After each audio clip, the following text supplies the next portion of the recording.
Tosh, brother, 100% appreciate you making some time today, man. My pleasure, man. It's always awesome to reconnect with the two of you. It's been too long, and you never know where the conversation is going to go when we're together, and I really, really enjoy it, man. There's a whole bunch of different things I've got scratched down that I'd like to cover. I don't know if we'll get to half of them. In the show notes, if people haven't, I'll put down some, background and some information on you, what you've done. You've been in the military, you've done a whole bunch of just crazy races all over the world. You're involved and, began a nonprofit for veterans. You've got a lot of stuff happening that we'll try to connect all the dots as best we can. And then at the end of the show, hopefully get people some ways to reach out to you, especially if they want to learn about, what you're doing with veterans and stuff like that, to hopefully kind of grow some awareness there. It'd be really cool. Yeah, great. Yeah, but Boz, before we clicked on the camera, Tosh has done so many interesting things that you almost started picking his brain there. So you want to kind of lead us off? Yeah, absolutely. Well, I mean, just for those people out there that may not be aware, Mr. Chontosh just rowed across the Atlantic Ocean with a group of 3 other individuals, which is as crazy as it sounds. Yeah. And so it was part of a race. And correct me if I'm wrong on any of this, Tosh, but this is the Talisker Challenge, and it's an annual thing, and you can sign up with different groups of athletes. And so they had a 4-man boat, and they rowed from, was it Portugal to Antigua? Is that correct? Close. The Canary Islands, Spain. Oh, okay. Yep. Got it.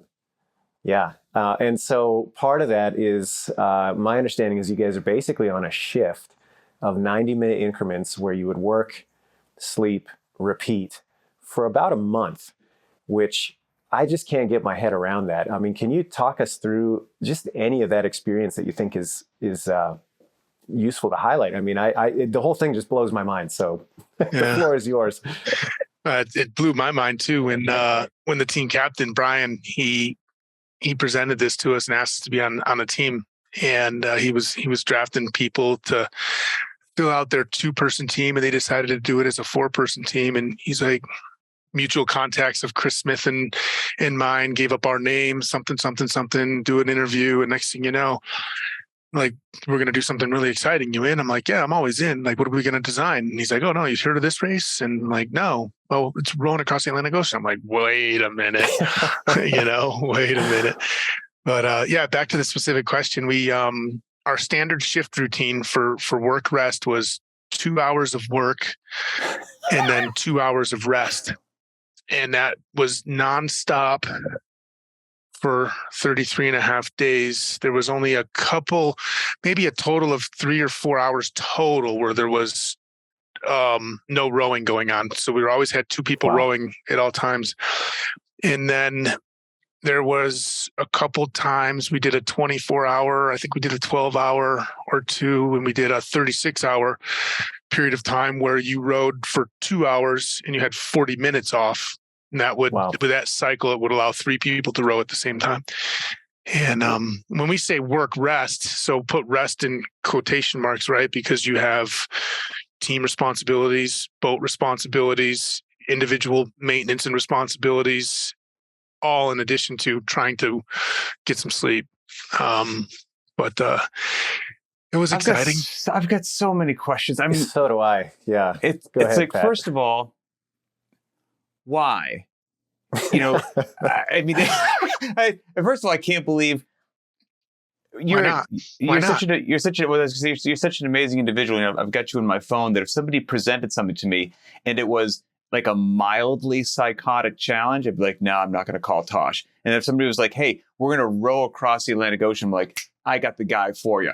It's just, I know that you're the perfect candidate for that. I can't believe you talked a former SEAL into spending that much time in a boat on the ocean. That blows my mind that Chris Smith was down for it. How big was the boat? How long? 25 and a half feet long, 5.5 feet wide. Wow. And it was 2 Navy SEALs that talked Chris and I into going. So it's your community that came up with this. Brian and Jim were both team guys for a while, and that short of a boat, you must have felt every single wave and movement of the ocean. That is not a big vessel to row across the Atlantic Ocean in. It was tiny. There was less than 100 square feet of outdoor space where you spent the majority of your time. And then there was a cabin in the front and cabin in the back, about the size of a large bathtub. That Wow. we were paired up. It was myself and Brian and Jim and Chris, and we each had cabins. And it was tiny, and it stunk, and it was hot, and it's sweaty and full of crumbs and pubic hair. But just military background, it's just business, man, you know? Wow. I would love to kind of focus just on the run up to this event. So you accept the challenge. You say, okay, I'm going to dive into this with these 3 other guys, and we're going to make a run at it.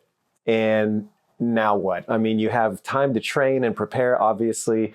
And, you know, I know you enough that you're going to take that very seriously. You know, we've done these annual challenges with you for many years, and, you know, you're rowing all the time in the lead up.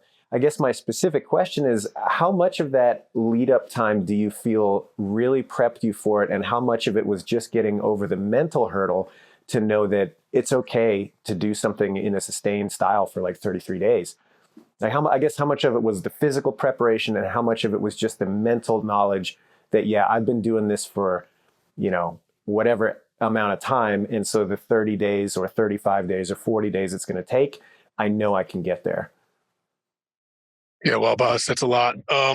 Yeah. I think, you know, one thing is I do have experience in these longer duration events, you know, even, you know, the Continental Divide that we mountain biked in 27 days, you know, some military operations that were long and sustained that had this sort of work cycle, psychological factors involved. So I'm not a foreigner to these extended things. So I was able to dissect a lot different, but, and, you know, I'm fascinated with the head space, you know, I'm gonna call it the whole psychological space, right? Emotions and everything. And, so I'm just beating around the bush, I guess, to get to your thing. There was a lot of physical prep, a lot of rowing, that revolved around a lot of core strengthening because of all of the weird forces that you're put in. It's not just a straight linear force application, right? And wakening joints and strengthening muscles and connective tissue associated with specific rowing, and then making the body resilient to injury over the repetition, that pounding, right? But I would say from the beginning, I recognized this is more a psychological event than a physical event. Like, so I don't want to, you know, blow myself or anything, or anybody else that does the race. I just want to say anybody can do this race. Right. You can, there's a soloist that's 24 years old. She was 23. I think she turned 24 during the race that did this, female lady, phenomenal. She set the world record as a soloist. There's couples that are 60 years old. I think there was a 70-year-old gentleman this year that had done this. Holy cow. Done it twice or 3 times. All different shapes, all different sizes, all different backgrounds and experiences and no experiences. And to be successful, it's just the training. A lot of it's education. You know, getting informed of your systems, what to do, how to row, understanding what's going to be expected life at sea, and then understanding the full range, the gambit of emotions that you're going to experience with whatever audience you have, whether a single, a pair, triple, foursome, fivesome. And the psychological space was where I was like, hey, this is where it's going to be the hardest. But reversing all the way back to the beginning, when was asked to be part of a team to do something really exciting and really, really big, I didn't know we were rowing across the ocean. I thought we were just going to design an event, kind of like what I do for business, right? Design these hard challenges that help you explore who you are and something really, really cool, maybe inspire other people to do more. And after we started meeting the team, it was thrown out there, this Talisker Whiskey Atlantic Challenge. And I was like, oh, never heard of that. It's intriguing. It's also a little spooky. Big ocean. I'm not a great swimmer. I'm not afraid of the ocean, but I prefer land, mountains, woods. I would even prefer the desert over the ocean.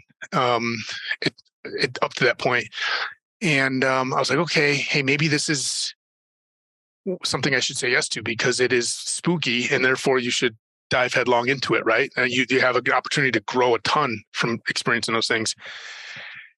And we were 2.5, 3 years away from, at that point, starting the race. So I knew there was plenty of time.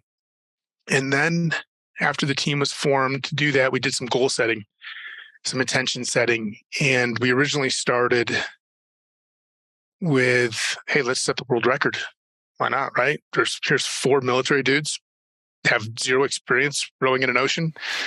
They live all across the United States from each other. We're all pretty much landlocked, and it just makes sense to set a world record, Absolutely. right? In a sport. And I balked at that for a while. But, I don't know if you know a Clint Bruce or not, Pat, another team guy, phenomenal character. And he just started talking to us, inspiring us. And it's like, you know what? Why not? Dream big, man. Like, you got time to practice, set your goals and chase it. And whether you set it or you don't set it, doesn't matter. Is your purpose and your drive and your expression of effort consistent with what your ambitions are, and just chase it. You'd be surprised. There's so many unknowns and uncontrollables, the weather, the waves, the ocean, whatever. Mm-hmm. It's like, who cares? Control what you can control and chase something big. Take a moment to surprise yourself. Think about possibility. And so it was about 2 weeks before I was like, okay, hey, you know what? Fuck it, let's do it. Because I'm not wired that way either. You guys know me pretty well. I don't really try to win events. I don't know and I'm wrestling inside what that is. Is it just me being comfortable, knowing that it's scary to do all the hard work and it's daunting, all the stuff that you have to do to be fully committed for something? And then is that why I create the narrative that I don't enter races to win? I want to enjoy the experience. I want to just experience the course, win against the course, not against others. And so I have this dialogue going back and forth inside of me. And I was like, you know what? Fuck it, man. Like, let's see what this is all about. Let's see what these top competitors in the CrossFit Games, how they approach, like, hey, they want to win. And I'm not generally wired that way. So again, why not jump into that and try to learn some things? So I agreed. And we started off with the intention of setting a world record. Those goalposts got moved for whatever internal team dynamics that we had going on. And they were moved to, let's just win the race. And then they were moved slightly, or they were better informed. And I think they were a better goal when we said, let's just roll across the ocean as fast as we possibly can. And I really liked that framing. Mm-hmm. However, I didn't like that we've moved the goalpost twice now, because that's opening doors, and it plays out. And in fact, it opened too many doors for us. But so that was our initial intention, was, hey, we're going to win this race now. Is how we got informed. Roll across as fast as we possibly can. And physically, we did a lot of training. We had a coach from Gus Barton. He is a world record holder for this row, and his partner, Angus Collins, who became our campaign manager, they started informing our workout protocols, our training and everything, to get us as physically prepared and mentally prepared too, with a bunch of training. But really, it's a psychological event. It's how well you control your emotions. You manage these thoughts that your mind is planting into your mind. How well you work together as a team.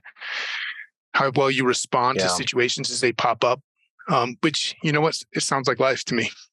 Except we're just doing it on an ocean in a small, captive, confined space where there's no escape, right? Well, this was one of the reasons I wanted to drag you on the show. You've touched on, and I didn't know when we'd circle to it, but I think we're circling to it right now, which is the general blanket, fluffy, clickbait statement of mental toughness, right? It's a question that my community, my affiliate, throws at me regularly. How do I develop it? Can it be developed? How do I increase it? And all those things.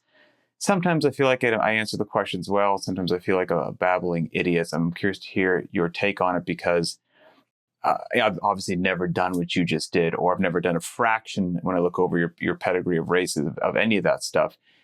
But it does strike me as overwhelmingly mental as compared to physical.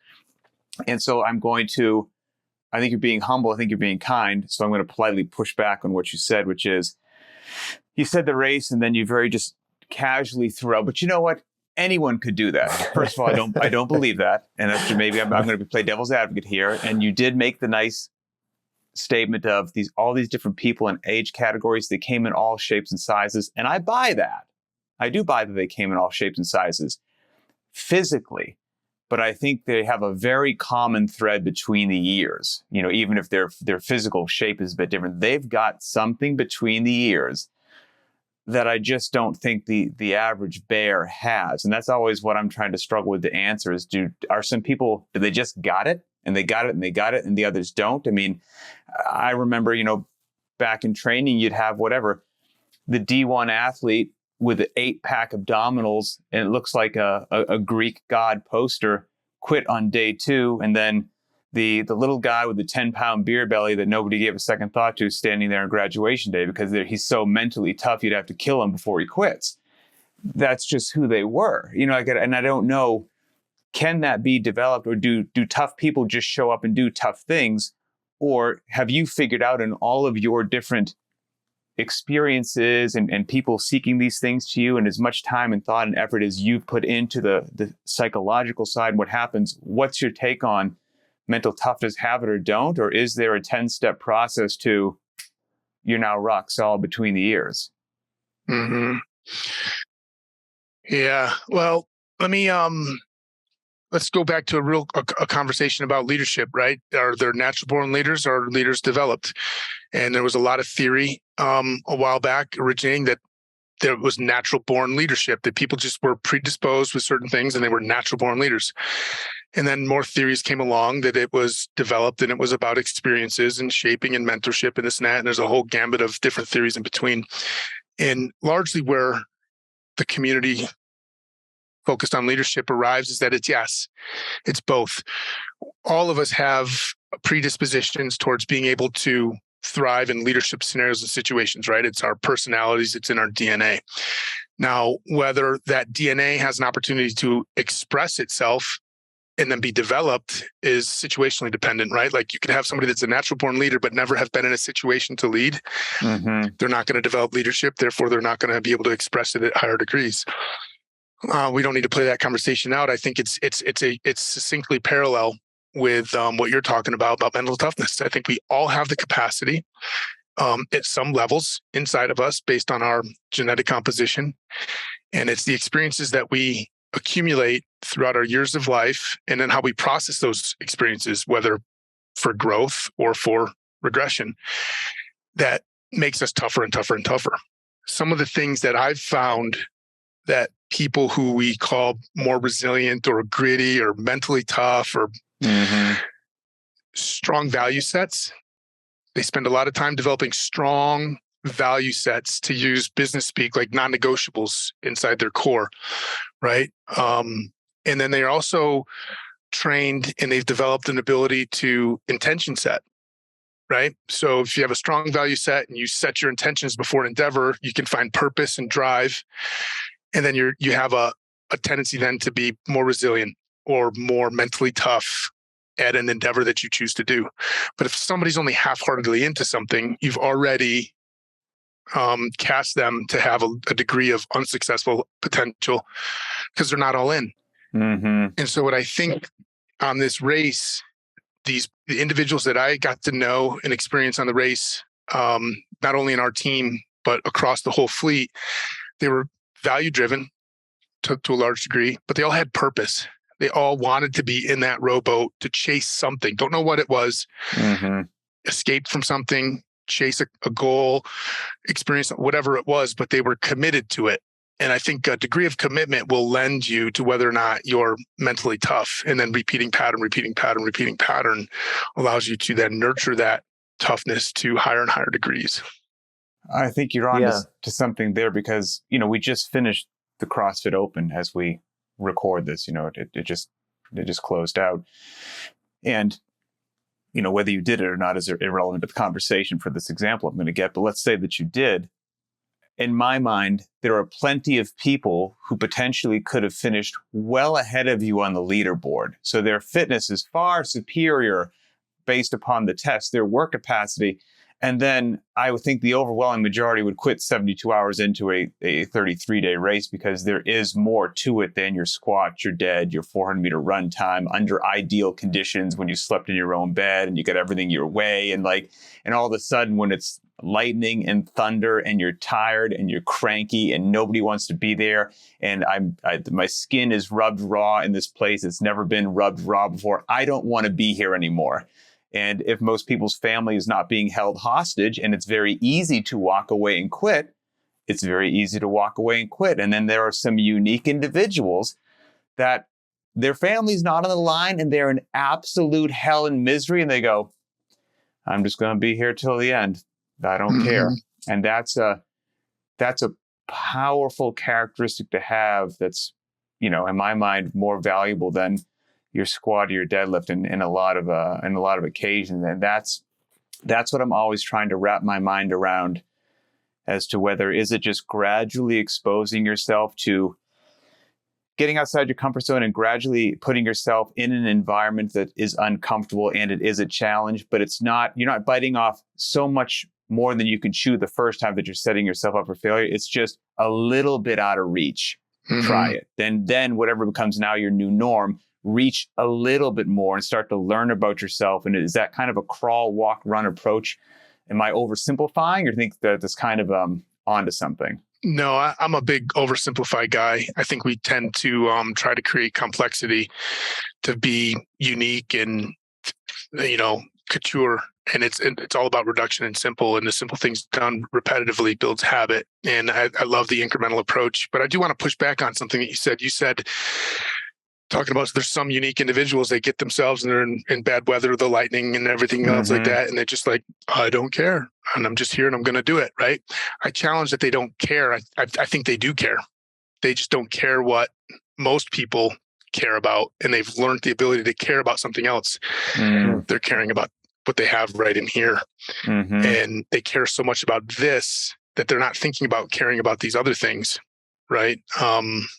And so I don't potentially that person they're competing with. Right. There's something else that they do care about, where we're looking at, I don't care that it's raining. Well, the rain's indifferent because they care so much about something else that's going on. They're purpose driven. They're value oriented, and they have a goal. They have an ambition that they're chasing. And so that's what they care so much about, that these other things become superficial. Right. Yeah. Tosh, I'm really curious that, hearing you speak about this, and I agreed with Pat initially when you said, okay, no, everybody can do this race. My knee jerk to that is, you're out of your mind. There's no way. There's plenty of people that, and I still think that's probably true, but listening to you talk about that quality and the dual nature of it, where, some people are going to have it in higher degrees naturally. Other people are going to be able to develop it a little bit. I guess I'm trying to boil it down to the average person. In your view, do you think it's like any other attribute, in the sense that if we have a physical analog, there are some people that are going to step into the gym on day one and they're going to look at 405 loaded on the barbell and they're going to say, what's that? And you're going to say a deadlift, and they're going to do it for reps. And there's other people that are going to, they're going to take a decade to be able to think about lifting that weight. And what's not so important is the end state, or the comparison between that person with a natural aptitude and the person that took a long time to get to that same kind of entry point. But the important part is to recognize that it is a skill that can be grown from whatever baseline you're coming into. Is that kind of where your belief system lands? Yeah, it is process oriented. One of the phrases that was developed with a client of mine and I, through going through some iterations of Diesel Day, and he presented something to me and I really liked it. So it's not my own design. It's a collaboration with this gentleman. And it was, be more impressed with somebody's response to a situation than the situation. And that started me thinking, a lot of times people will get so inundated with the details of the environment, the details of the scenario, the energies of the situation, all of these things, all these externals. And that's what they do to rationalize either their success or their, opportunity for growth.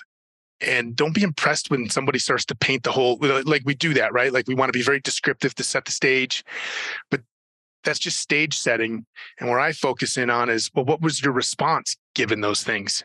And that's where the growth occurs, is when we can focus and orient it on our responses given these stimuli, not necessarily the stimuli was all of this and then this was my accomplishment. That's mildly interesting, right? There's not a lot of growth. There is, But the greater part of the growth is like, okay, hey, here was all the stimulus. This is everything that was going on. These were the results. Well, what was your response to the stimulus that got you to those results, whether they were favorable or less than favorable? And now we can point at different things and pick at different things to tweak and twist so that the next time you're experiencing similar or like stimuli, you can have a greater response. And this is why I love CrossFit so much, right? This is why I fell in love with CrossFit 15 years ago. I was listening to Greg speak and talking about methodology, and he's got his models up there. And the big model I'm talking about at first here is, how we put the margins, create this little circle, this bubble. Mm-hmm. These are all the skills that you're good at or you like or that you have capacity in. And then you have the greatest opportunity for growth by exposing yourself out here. And we want to push our margins out, knowing that the unknown and uncontrollable, right, the inconceivable is always going to throw themselves at us. That's nature, right? That's the gods. But if you can collect a big expanse of capacity, some combination of a couple things inside of your margins, you can pick apart, re-put back together to be able to be successful given this new, unexpected, unknowable circumstance that you found yourself in, right? And we talk about it in CrossFit in the physical sense. Well, I really, really like to think about it because that model applies to the psychological space exactly as it does in the physical. And so that's how you build resiliency. That's how you build mindfulness. That's how you build grittiness, being hard. All this stuff is just put yourself into different scenarios all the time. Paint the picture of what the scenario is going to be, but focus on your response to the scenario. And then you'll have these file folders inside of your margins that you can pull a little piece from this one, pull a little piece from this one, pull a little piece from this one, repackage it up into something new to be able to accomplish what you've never been exposed to before. We learned that in Small Wars, right, Pat? Like file folders when you're in an urban environment in this 3D threat, in SASO and stability operations, it's like, hey, we pull file folders. There's an infinite number of possibilities of scenarios that you could be in while doing an urban patrol through third country. And you can't script and train for every single one. So you try to train for bulk packages. And then when you are exposed to a unique situation, you leverage some lessons learned from each of those bulk ones, pack them together. And now you can solve for a situation new. And all that training is about getting outside your comfort zone, and expanding those margins, just like you said, so that, luckily if something occurs, hopefully you can go back into your file folder and make the best decision possible, even if you haven't seen that exact sort of situation. I had something and I lost it. And, I think I was going to say, when I look at your resume there, and again, we'll put it in the show notes, but you've done this challenge we just spoke about. You've done a ton of ultra races, anywhere from 50 to 238 miles of covering ground, mountain biking from 12 to 24 hours to mountain biking across the Continental Divide, which was about 2,800 miles, by the way, and all this stuff. Are all these different things, and a bunch of adventure races, are you exposing yourself to all these things? I guess what I'm trying to say is, are you a different human being post-military life? And did you dive into these things? Or was this you even pre-military experience? I think I was, I got into this adventure racing stuff while I was at the end of my career, my 20-year career, probably with 6 years or so left to go in my career. Okay. I got into some of these adventure race things because I found that operating in small teams, whether it was in a civilian setting or a military setting, there was something really cool about it. And it resonated with me. I like being in small teams. I like the leadership dynamics. I like relying on other people, pitting strengths against weaknesses so that you can provide a unified bubble of strength. I love adventure. I like being exposed to hardship and excitement. And it seemed to be a good fit for me post-military, as now, a lot of military guys like, oh, I'm missing something. I'm missing the adrenaline, the excitement of combat and this and that. And I want to go back. And I'm like, hey, you don't want to go back to combat. If you experience the combat that we've experienced, you don't ever look to go back to that, because there's a lot of ugly and a lot of damage to you, your psyche, to others, to physical property, whatever. That's ugly. But what you do miss is the adrenaline and the excitement and the problem solving and all that other stuff. And so I just happened to find that this adventure racing, this exploring, this adventuring, I guess that's redundant, adventure racing and adventuring, filled that gap so that I could then have some of the positive stuff, right? That out of those combat experiences, and not have the combat experiences and let new regimes or new generations take care of what they need to take care of by being in the military. And I'm not that, retired guy, always living my military life for the rest of my life, and use these positive experiences to grow, then leverage my experiences to inform myself and my beliefs, my philosophies, so that I can help train and educate and mentor other individuals to seek the enjoyment and the luxuries of opportunities for growth that I have. And I guess that was going to be, and I think you've somewhat answered it, but I'm hoping that there's some veterans or whatnot listening to this and they can maybe glean something from it as well. I mean, first of all, we were both in the military. Your military exploits make my military exploits look like I was in the Cub Scouts on a sunny day. So let's just go ahead and put that out there right now. So, but I'm curious from what you experienced, which human beings should never have to experience, but sadly we live in a world where that does occur. Have you found this, for lack of a better way to say it, and that it's not as polished as I want it to come out? Is this a suffering, and is this somewhat of a coping mechanism, for lack of a better way to say it? Because I've got obviously plenty of buddies that went through terrible things and are looking for ways to, like you said, deal with it, to get the high, whatever the rough way is that I'm trying to find the words for. But there's far more negative ways that people can do it, be it with alcohol or plenty of other terrible things that have ripped apart people that I know. Is this a pressure release valve in any way, shape, or form for you? Is it therapeutic in some sort of a way? Like, do you have to do it? I mean, is it part of you now? Yes, it is. And I will say that it's matured in the last 10 years, 15 years, 20 years. I retired 20 years ago. Can you believe that? 19 and a half years ago. Man. Jesus. I didn't do it well in the beginning after getting out, right? Even before I got out, but it was post significant events. I overcompensated a lot, right? I medicated, I self-medicated, I overdosed on fitness. I got really, really big into the competitive, and that's all I would do because it settled the noises in the head. It provided physical feedback and challenge. And I believe that relationships and opportunities in my life were compromised because I was compensating. And until I got a little bit of help and some counseling, talking to some therapists, that I was able to now use my adventuring, not overdosing with it, but helping it take shape so that it was constructive positively, instead of it just being an escape to numb and dull, forget, block out the noise, things like that. And then, in my unique case, it was alcohol as well. So alcohol and physical tasks. I don't use the word suffering, but exposing yourself to exceptional hardships and under this guise of, I just want to grow or whatever. But I'm much more informed now, a lot more wiser.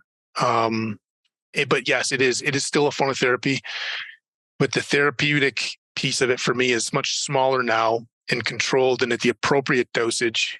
And the other part of it at the bulk is growing and learning in order to be able to leverage it for others and get other people to come into these things and do, whether it's, you don't have to just jump into a 400 miler with me. It's like, right. do a 10 miler. Your 10 miler might be my 500 miler, and that's okay. We're not comparing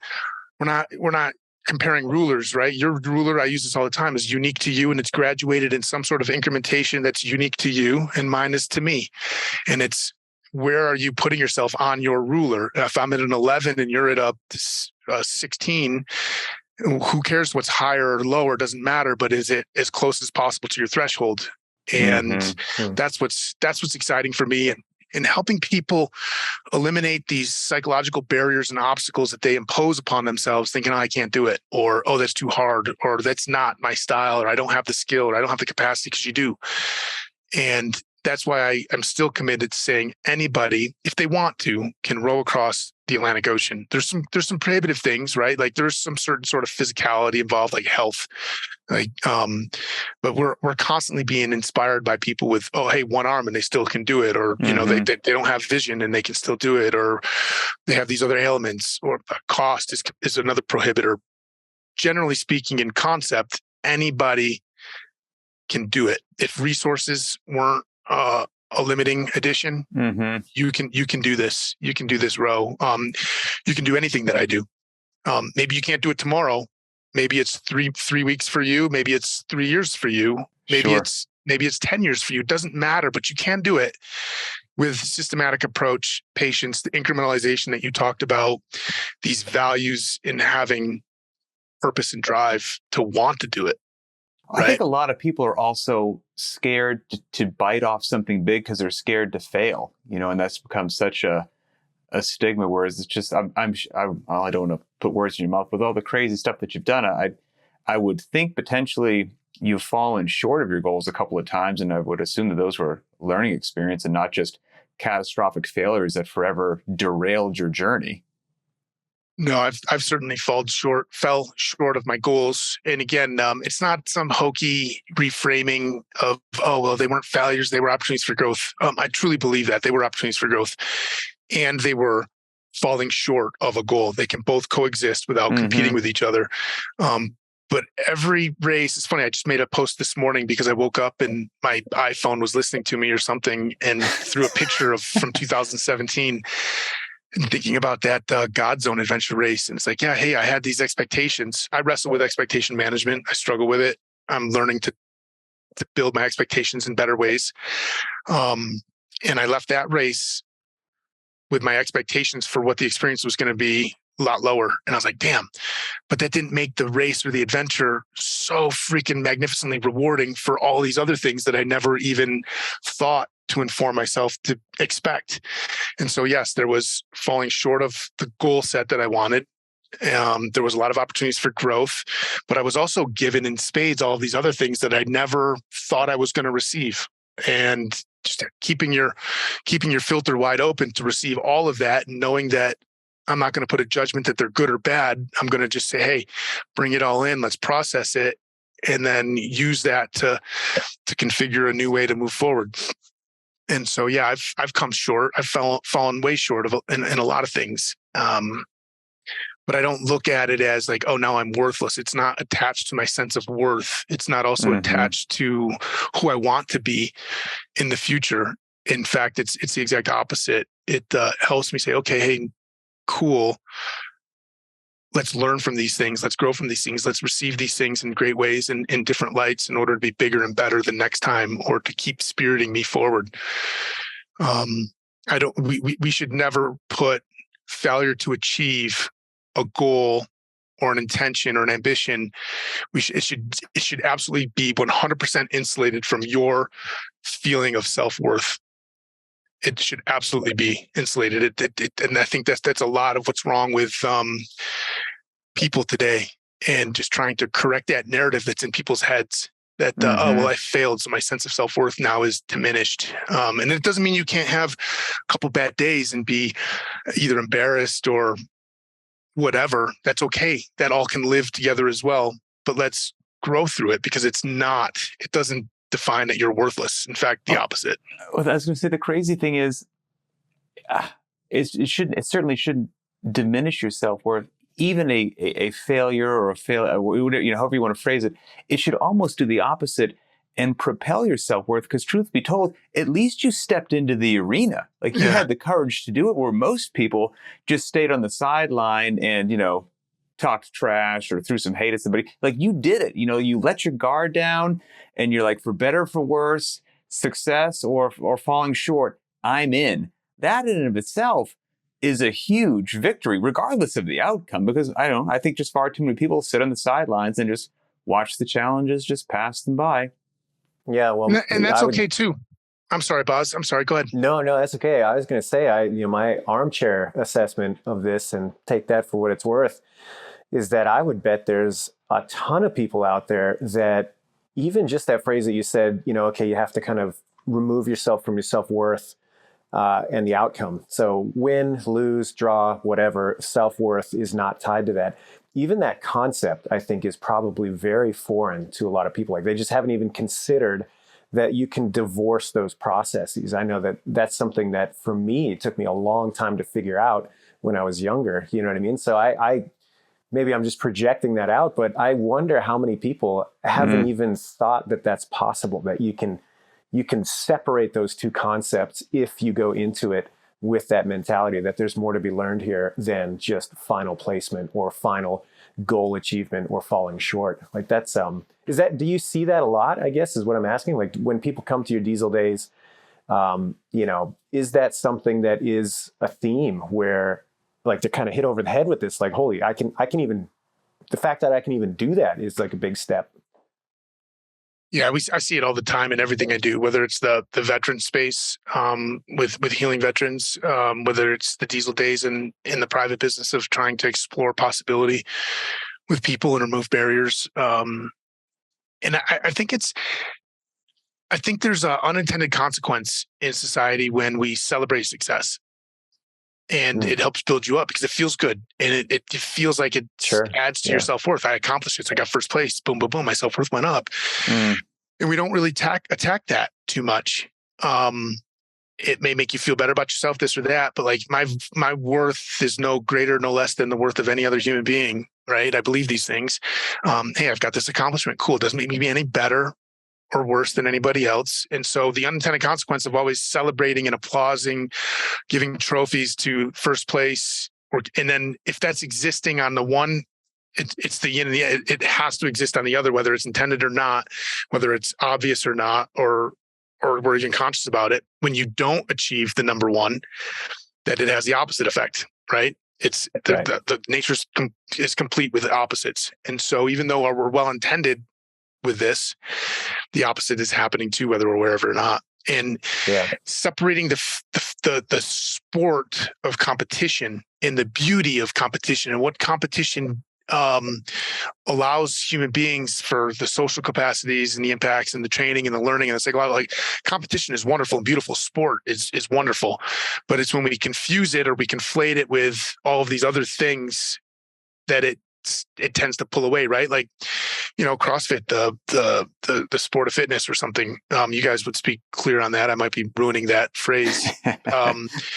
But how is the games actually insulated so much of the community that we really, really, really love and that could benefit the greatest from the beauty of CrossFit and its methodology in the games? Because now somebody that's not so informed, they see this and it's like, oh, well, I'm not that. I'm not jacked or ripped, or I could never do all of this.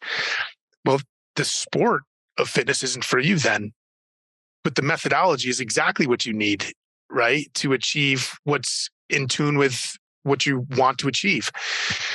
And like, how many times have we hear people like, oh, I have to train to get in shape before I go to CrossFit? That makes no sense. That makes no sense. And so controlling that narrative is really important. I know this for the CrossFit brand, but also I think it is for our own personal brands as human beings too, is being careful what we're being signaled by all these other things, and understand that, okay, hey, that has a place over here, but that doesn't have a place over here.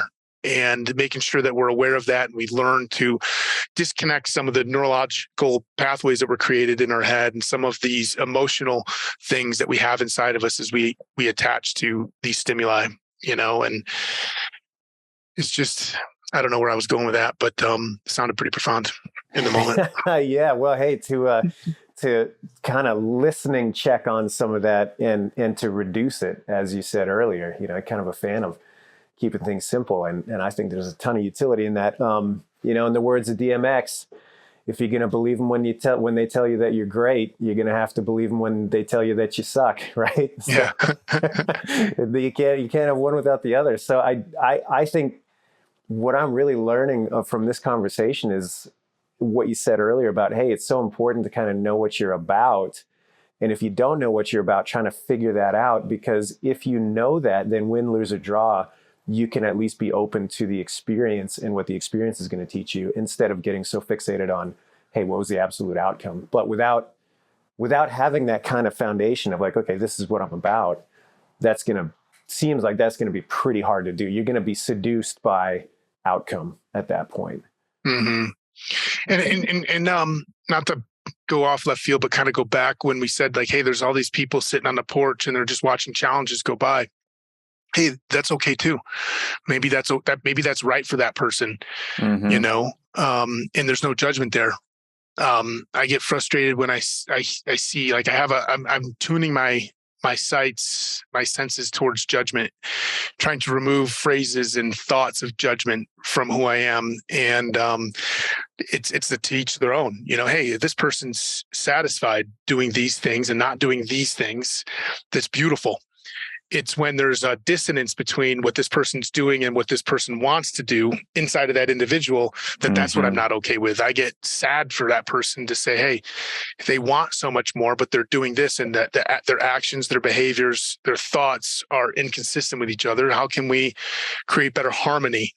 And if that just means that you're sitting on your porch better, that's okay with me too. Or if that means that you just get off the porch and go do the turkey trot 5K and just get halfway through it, that's okay with me too.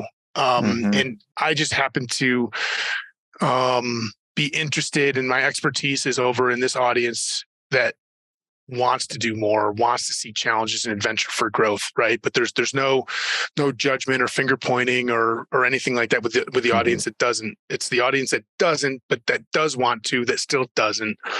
I find that I want to help pull them over here, or at least squish them over there better. Yeah, no, I think that's it. I think there's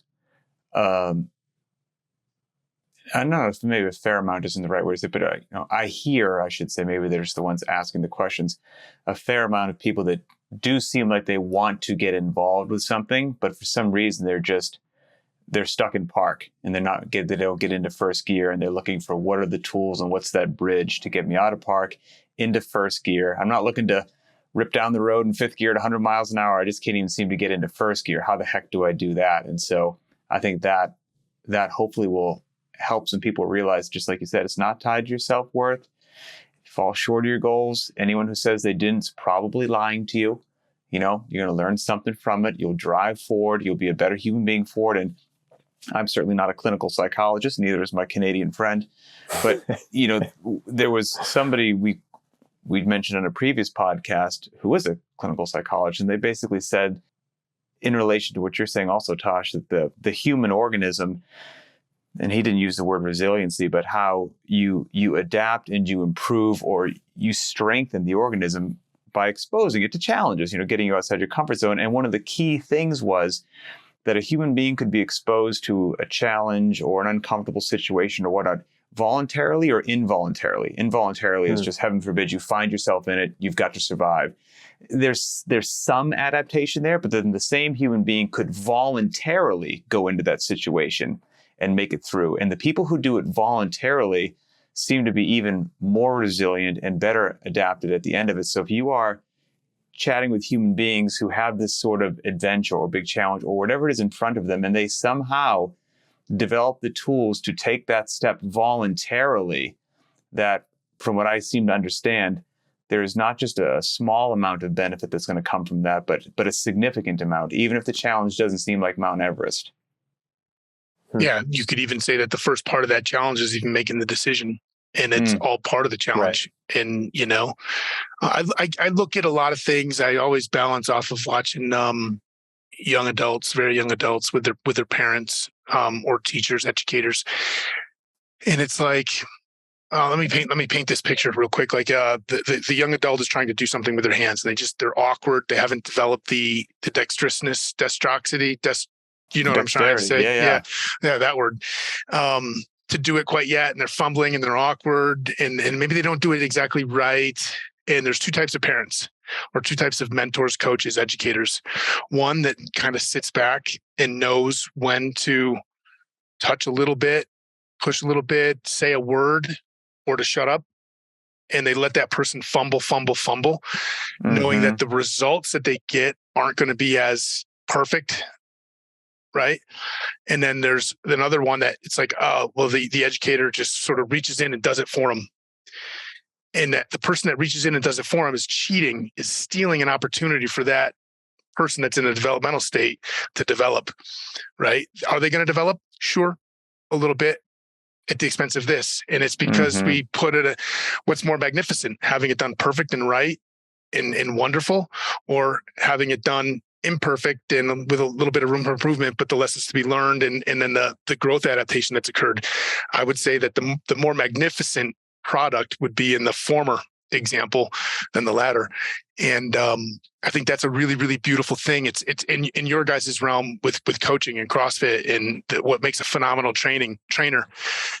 It's knowing what to touch, what not to touch, triaging, picking the one thing, being happy with some improvement, acknowledging the improvement, and selectively ignoring these other things and celebrating that, or maybe two things because that person's ready to onboard two things at once. But it's not oversaturation, and it's not like hammer, and then finally like muscle it out, right? There's an art to it, and there's a patience knowing that we're going to get you to the 405-pound deadlift or not, but we're going to enjoy the process along the way incrementally, kind of to go back what Pat was talking about in the beginning. And that is what makes great coaches and trainers in every field, I believe, right? Is there an exception? Probably, but I don't focus on exceptions. Yeah, there's definitely some universality there. I agree wholeheartedly with that. I'm just curious, you mentioned earlier you don't like the word suffering. Is that because of the voluntary nature of what you're engaged in? And like, is that kind of at odds with what in my view, I would see like true suffering is something that is unavoidable. You didn't choose it, and it's like real hardship. Whereas something I've elected into, it's a harder case to say that that's suffering because I signed up for this. Is that why you don't like that word, or is there another reason? That's very much exactly it. I have a weird relationship with words. I'm focused on saying exactly what you mean and allowing other people to receive exactly what you mean instead of being cute about setting them up to think more of what you mean or something different, right? I don't like to use the word suffer. I don't think I've ever suffered, and I think it's insulting to creatures and animals, humans that have suffered. I don't like to say, oh, I'm suffering so bad right now. We're going to go do a suffer fest, because it's like chest beating, look at me. It make it seem like my accomplishment is so much bigger than it is, or my inability to achieve the results that we all wanted to, but because I was suffering so much, right? It's an amplifier. It's a caveat. When I think of suffering, I think of a young child that has no food and no means to get food, and they're starving, and they have no mechanism for escape. I think about a deer that got hit by a car that's lying on the side of the road, and it's trying to get up and it can't. I think about the unfortunate incidents of a woman who has a miscarriage, and she has to deal with the psychological suffering of all of that stuff. I'm not a woman, so I can't really truly empathize. But to me, those things are worthy of a word, suffer. Right? Like you're saying, pause. You've elected to go do this 50K, and your feet hurt, and you've got blisters, and it was exceptionally uncomfortable, and it was raining, and it was uphill every direction you went. And I'm painting this scenario, and oh my God, I was suffering. I did this 4-minute workout. I went as hard as I could into the pain cave, and now I'm laying on the floor. Look at me. I suffered so bad from that. It's just this outward display of look at me. I want to validate my experience so that I can be good with it. And hey, I've experienced exceptional hardship. I've experienced tremendous pain, discomfort, physically, psychologically, but that's exactly what it is, though. And a lot of those things maybe happened to me, and through my decisions and my actions, I arrived in different places. But generally speaking, I was never at the true mercy with zero control or capacity to influence, right? And I think that's what differentiates whether or not I use the word suffer. And everybody can have a different gray area with how they want to choose the word suffer. But I use this example. A lot of people probably have heard me say it. It's an overuse of the word love, right? Hey, I love you, and I love Nicole, and I love my kids, and I love my dog, and I love sunny days, and I love long runs, and I love hot dogs. I love guacamole. Right? Oh, I love the fact that I get to sleep in. I love all these things because I use the word love so much. Well, when I tell Nicole that I love her, in the back of her mind, whether she's aware of it or not, oh, well, I'm on par with sunny days, guacamole, and hot dogs. The fuck is that? So I refrain from using that word indiscriminately. And when I say I love you, it actually holds so much more value and meaning for what I want that word to be. And I'm not telling anybody to be like me or use my words to my degree. Don't do or not. I'm a weird person.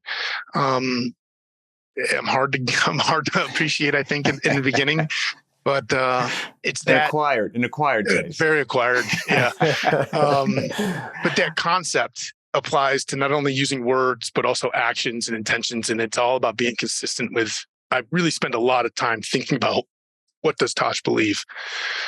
What does Tosh believe? What does Tosh value? What are his non-negotiables? And then are my actions consistent with my beliefs instead of the other way around?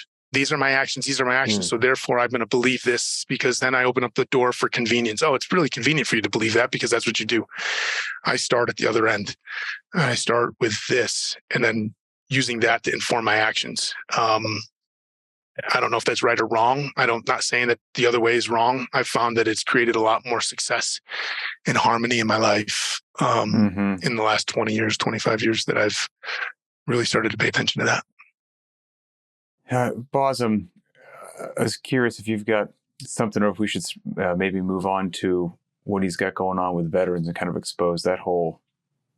I've got one more avenue I would love to explore if we still have a little bit of time. Oh yeah, Tosh, you good to roll for a little longer? Man, I'm not going to be the one to stop the clock. I've got my whole afternoon with you guys. I'll talk to you forever. Yeah. Okay. Who am I asking? Right. Yeah. Makes sense. Okay. I would love to just kind of, we're talking about some very heady stuff and some really interesting subject matter. I'd love to come back down to just kind of fitness. And, obviously there is a real physical element to all of these things that you've racked up. And you've mentioned that, you've used fitness for good and for evil. Let's put it that way, right? Like there's been some really positive things that have come from that, some negative things maybe at times. Where are you now with fitness? Like, what is it that gets you into the gym? What are you excited to do? And maybe kind of what is your philosophy about being fit? Is it still important to you? What about it is important to you? Like, where does your physicality kind of land today? That's great. There's a lot here.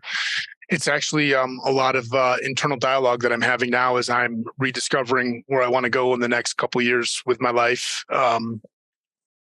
I believe fitness and health needs to be at a level that allows you to live your life the way you want to live it.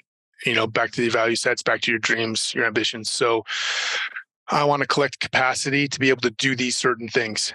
It could be resilient in the face of hardship, the unknown. It could be to explore, to grow. It could be I look at my mom, James Hobart's mom inspired my mom at 67 years old to start CrossFit. And it was because she wanted to make sure she could enjoy her grandchildren.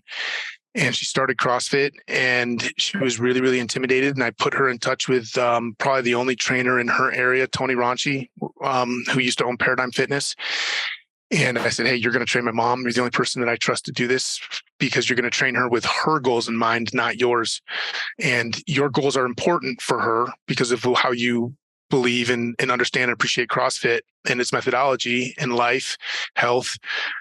But my mom's values are also important, and more important, she's a client. And I trust you to be able to make that differentiation and get her where she needs to be. She came to the house for Christmas that following year. It was the first year that I had all my kids at home with me. And she's pulling my daughter on a sled through these trails in our backyard, which is really mountainous. And she's pulling her on a sled. It's like, hey, Mom, relax. She's like, no, I got it. And she's giving my daughter piggyback rides up staircases at 67 years old. And my daughter was 7 or 8 at the time. And that's legit. Right. And it's like, hey, so when we talk about fitness, it's like, hey, I want to acquire and have the physical capacity to do the things that I am purposed for and what I dream and want. I wanted to go to the CrossFit Games a long time ago, and I put my fitness to that degree. And then I wanted to escape these other things, and I used fitness improperly as an escape, as a numbing mechanism, right? Today, where I'm at is I'm that classic example of the deconditioned athlete that is ready for rhabdo, right? Because I know my former capacity, and I know that I should, and I have pride, and I want to tackle these workouts and go after it. And I'm setting myself up. I'm more predisposed to hurting myself than probably anybody else. And then this magnificent thing that we call the ego, right? Especially as a man. And the ego playing at that to do things too fast, too heavy, too often, at too much volume, right? I'm perfect for it. So I've settled. I'm exceptionally weak right now. 2.5 years of largely just single modality rowing, and some core work. I went to do a simple workout that I thought I should have crushed, and I double scaled it and was still crushed for 2 days. And I was proud that I had the ability to set aside my pride, to scale it to that degree, knowing that I need to onboard again, because I know that if I experience undue hurt or anything like that, that it's going to set me back farther on my timeline, right?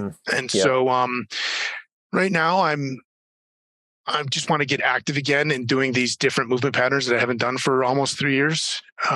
Just 1 or 2 deadlift pull-ups or dead hang pull-ups is exhausting for me. A couple ring dips, a set of 10 push-ups is like, wow, but I'm okay with it. I need to get it back. I'm looking forward to gaining back some of that all body strength. And I'll use CrossFit for that specifically, because that's what I believe in, is that baseline foundational thing. And then I will move up my pyramid a little bit to set myself up for another adventure or another learning opportunity that I want to do in the next year. So that's where I'm at physically right now. I'm a little overweight. I need to clean up my diet a touch, but I'm also enjoying, and I don't have any guilt about enjoying what I'm choosing to enjoy. And I just saying, okay, hey, I don't need 5 beers tonight because I had 11 last night. So maybe I'll go tonight without a beer, right? You're front loaded.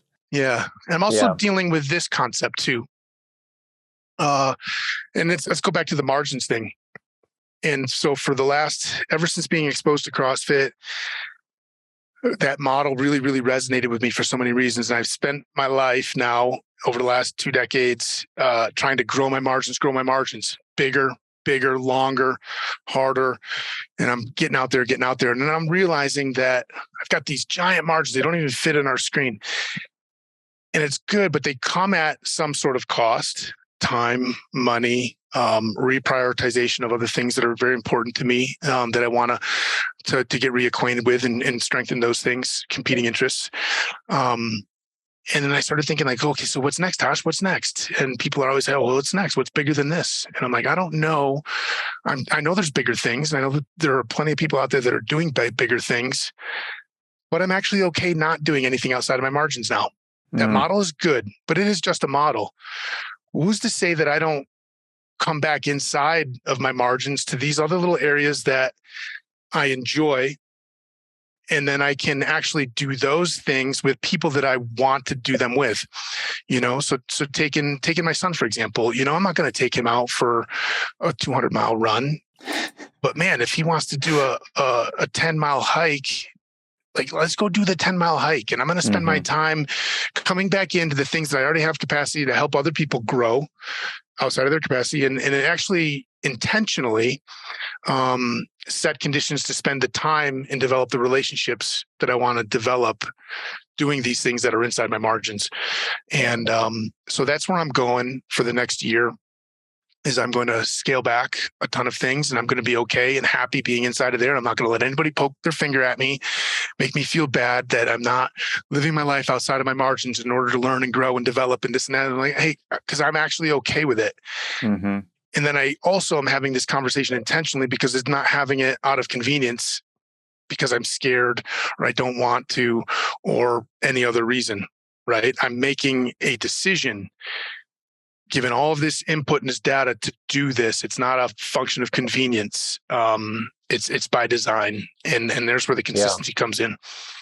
That's great. So, Man, I really appreciate you sharing that. That's really cool to see that process. And one of the things that Pat and I talk about, pretty often is just kind of the, I don't know, there's a really nice place to be when you're effectively a lifer. Like at this point, I've been lucky enough to rub shoulders with you guys. I met both of you guys 15, 16 years ago.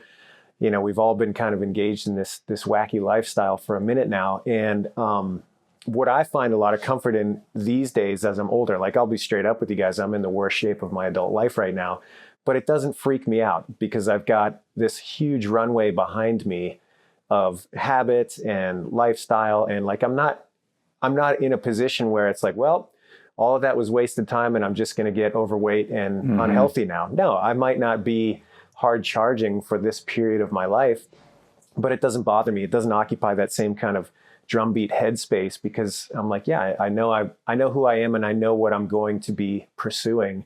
I don't have to get freaked out about that. So it's kind of a, I don't know, maybe that's just getting old and having a little more perspective on things, but there's a level of maturity there.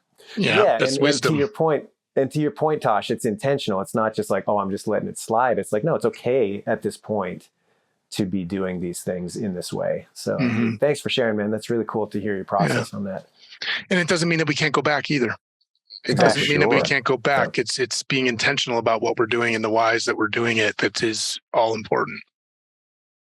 Well, I wanted to make sure, I would feel bad if we didn't let everybody out there know about the work you got going on with Big Fish Foundation. I'm sure some folks have never heard of that. So I wanted to give you a platform, an opportunity to kind of let people know what that's all about.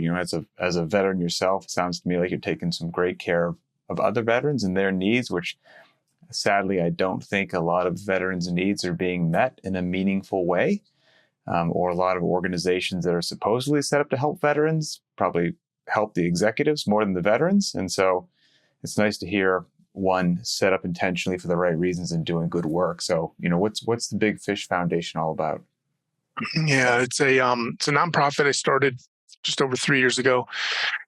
And it's to impact against veteran suicide. And we've grown that to impact against catastrophic decision-making that veterans are making that ultimately end up to veteran suicide. I think there's a lot of wonderful organizations out there. There's a lot that you mentioned as well that maybe are less than wonderful. But they all serve their spaces, and largely they're kind of competitive for whatever the reasons. And I don't believe in that. I believe in collaboration. And so through a couple of different experiences and examples and things like that, and this I decided to, at the encouragement of Bill Henniger, he's really the one that drove me to do this. Do it my way.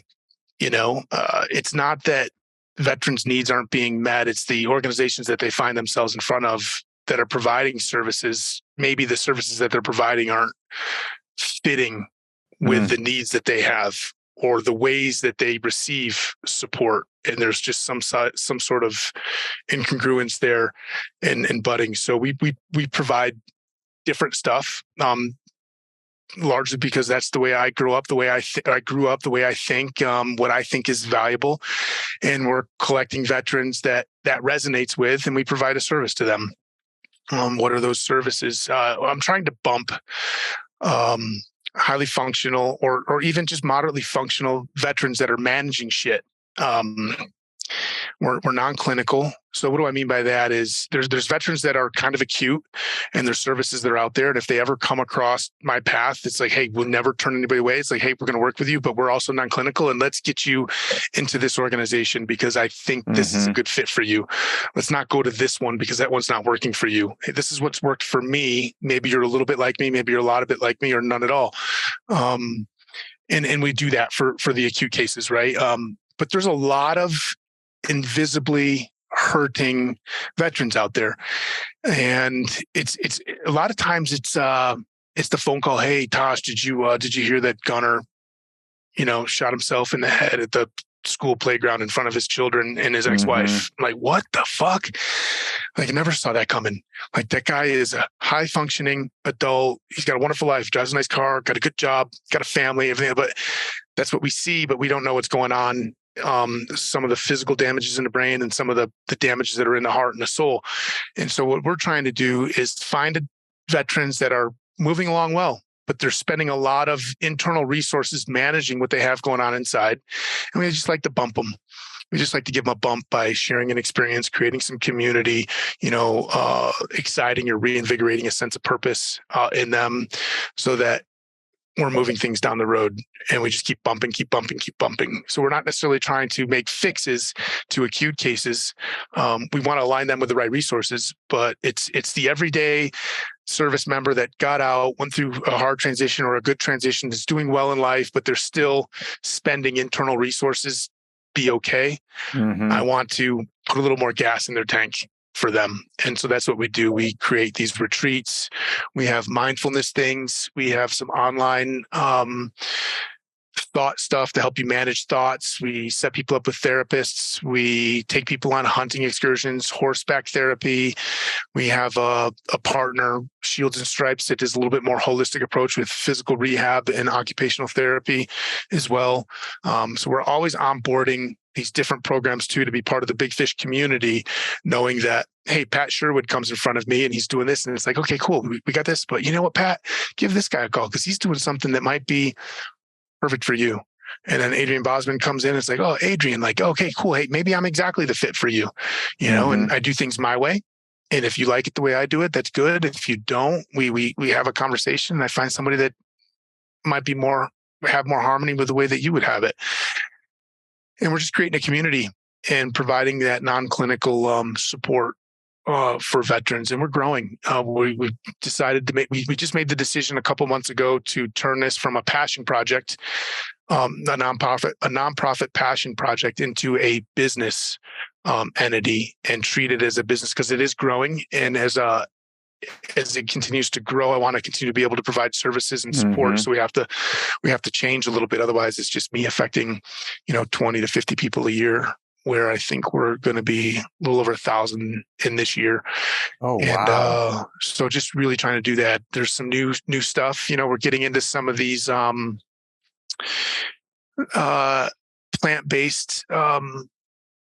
plant-based stuff. It's not hallucinogenic things. It's more of, it's not as hard as like the ayahuasca stuff, but finding that they're having a lot of good stuff with that.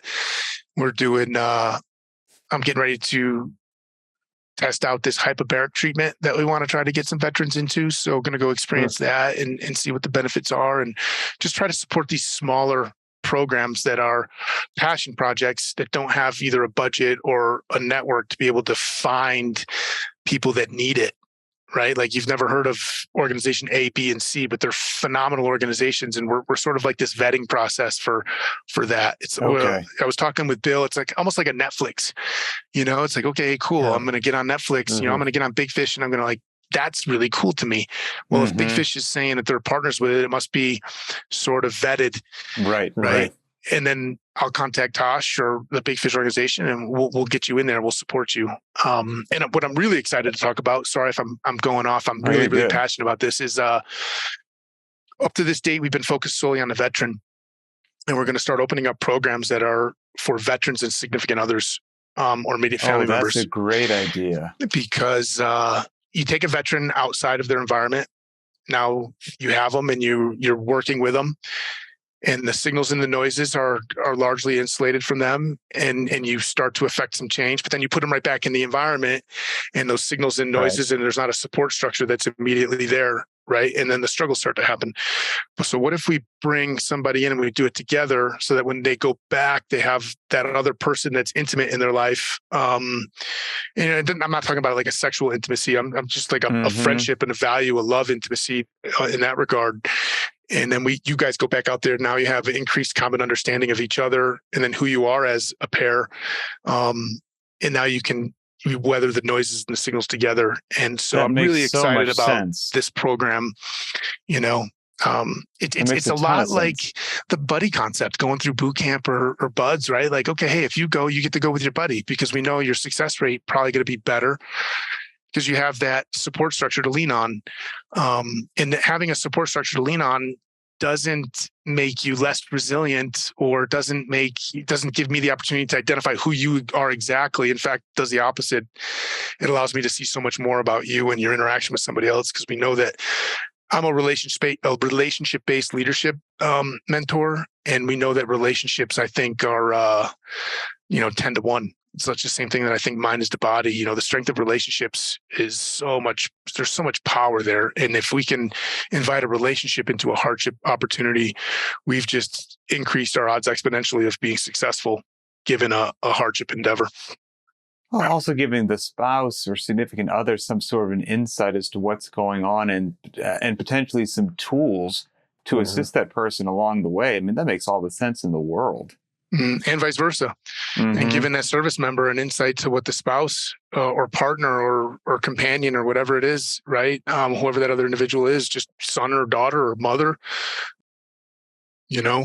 father, and giving the service member an insight onto the struggles and the unique challenges that person's interacting with. And then you can come at things together. And it's really, I'm really excited to launch that later this year.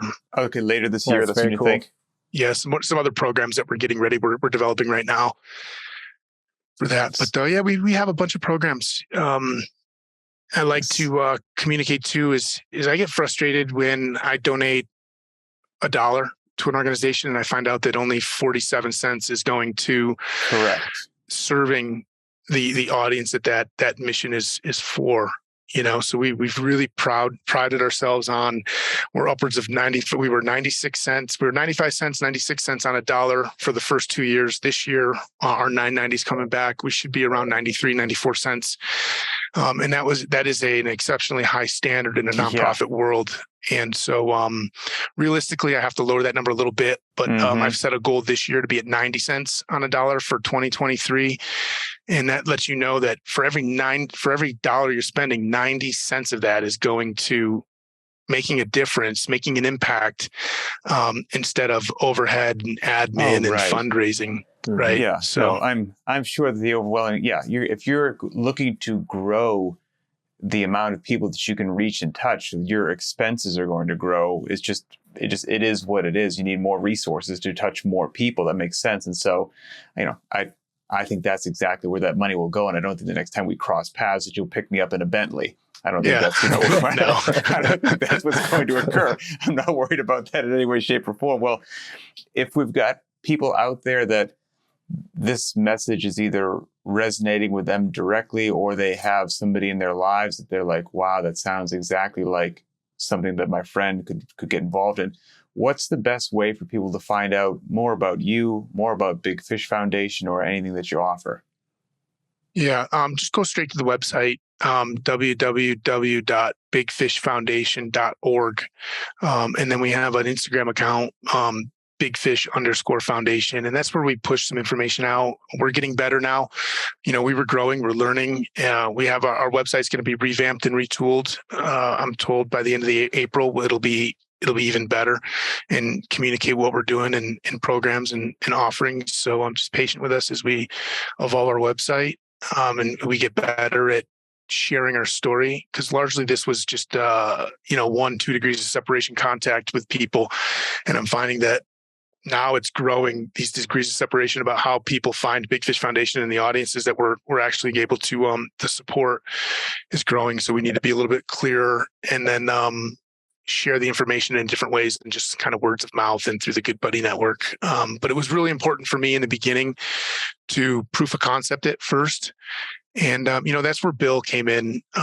He's phenomenal. I mean, I wish everybody in this world could have contact with Bill and the way he thinks and how beautiful he is. And this started out as a passion project. I was using money that Crooked Butterfly Ranch was making, and then creating opportunities for veterans. And so I was supporting it with my business revenue to give back to the veteran community. And it largely was unsustainable, and so then I was going to find myself at a term limit. And Bill was like, well, why don't you start a nonprofit? And I just, oh man. And I balked at it a little bit and hummed and hawed, and classic Bill, just patient and just talking things through. And finally I was like, why not? Same concept with rowing across the ocean, right? Like, well, why not? Let's go. Let's dream big. And so we started it. And I wanted to have a proof of concept done first before I ever went out there and said, hey, I need your money because this is what I want to do. I wanted to have a repository of work.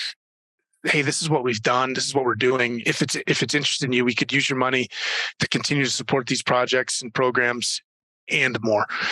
And so it's a credibility issue that I have with myself. And so I wanted to make sure that we were absolutely credible and could share, the impact and the stories. And now I have to get better at sharing those in order to keep growing. But it is growing. It's growing really, really fast to the point where it's scary because I'm finding myself at the limits of my understanding, my intelligence, my knowledge, my experience. So we're going to start hiring this year. We're going to hire 2 more positions, or we're going to hire our first 2 positions in the next 2 months to help us put the things into practice so that we can share efficiently with an audience so our programs continue to grow. And it's not really about growing the programs. The programs are the means to the end. The end is making the impact, giving people that bump. 100%. And we don't need to know the specifics and the science and whatnot about why it works or how it works. It's working, right? It's working. And we have the proof of concept, the body of work to show that it's working for this audience. And if it's interesting to you, then we could use some support, whether that support's volunteering or, financial or just spreading the word. Well, and so that's the number one thing. Let's spread the word, that let veterans know all services, whether you're combat experience or not, whether you were a reservist or not, or active duty, we're a veteran nonprofit. We're here to provide unique opportunities for you to grow and strengthen. Well, we should probably check back with you in a year or so and see what's going on. But that's very much what the world needs. I think it's fantastic that you're doing it. I genuinely appreciate you letting people know about it. I hope they get involved. I hope they click on the website. And as I said at the beginning, it's always a pleasure to talk to you, brother. So thank you very much for sharing some time in your day today with us. No, my pleasure. Please, great opportunity. I appreciate you guys even being interested to chat. Yeah, much appreciated, Tosh. Always a pleasure, man. All right, Tosh. Until next time, brother.